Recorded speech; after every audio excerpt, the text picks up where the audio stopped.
ফুরাতে চলছে প্রায় ১.৫ যুগের অপেক্ষা। সকল জল্পনা কল্পনার অবসান ঘটিয়ে অবশেষে ঘোষণা দেয়া হলো বিএনপির ভারপ্রাপ্ত চেয়ারম্যান তারেক রহমানের দেশে ফেরার তারিখ।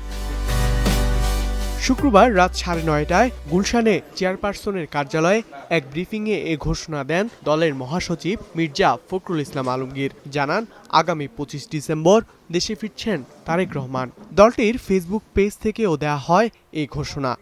আগামী ২৫শে ডিসেম্বর তিনি ঢাকার মাটিতে আমাদের মাঝে এসে পৌঁছবেন।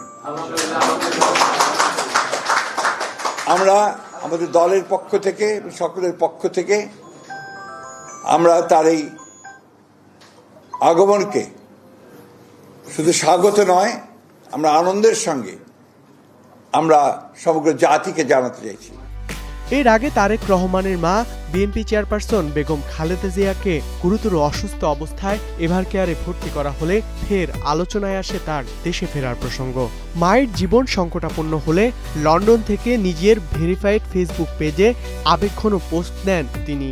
লেখেন, এমন সংকটকালে মায়ের স্নেহ স্পর্শ পাওয়ার আকাঙ্ক্ষা আমারও রয়েছে, কিন্তু সিদ্ধান্ত গ্রহণের সুযোগ আমার একার হাতে নেই।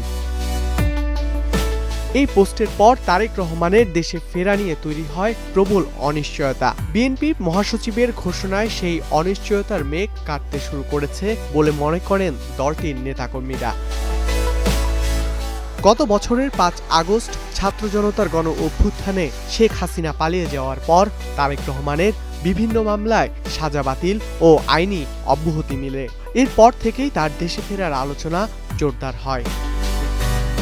২০০৭ সালে ১/১১ পট পরিবর্তনের পর গ্রেপ্তার হন তারেক রহমান। ২০০৮ সালে কারাগার থেকে মুক্তি পেয়ে চিকিৎসার জন্য সপরিবারে যুক্তরাজ্যে পাড়ি জমান তিনি। ধ্রুব ইকরামুল, স্টার নিউজ, ঢাকা।